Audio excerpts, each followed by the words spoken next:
Assalamualaikum warahmatullahi wabarakatuh.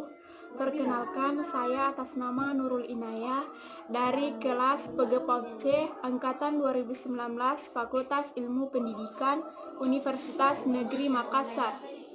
Di sini saya akan berbagi pengalaman mahasiswa selama pandemi COVID-19.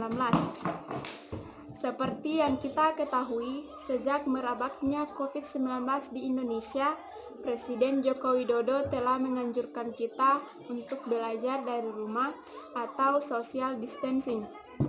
Nah, ada beberapa dampak yang kita rasakan selama kuliah daring. Yang pertama, dampak positifnya yaitu meningkatnya pengetahuan IT kita. Dan yang kedua, kurangnya biaya transportasi. Dan yang ketiga, kita dapat meluangkan waktu lebih banyak lagi bersama dengan keluarga. Sedangkan dampak negatif yang saya rasakan yaitu kendala jaringan. Bagi orang yang tinggal di pegunungan seperti saya itu harus pergi ke tempat yang memiliki koneksi jaringan yang baik. Itu pun jaringan sering tidak baik disebabkan oleh hujan deras disertai angin kencang. Apalagi sekarang musim hujan.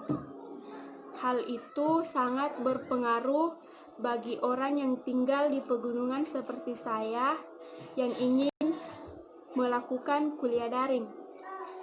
Sekian dari saya akhiri dengan ucapan wassalamualaikum warahmatullahi wabarakatuh.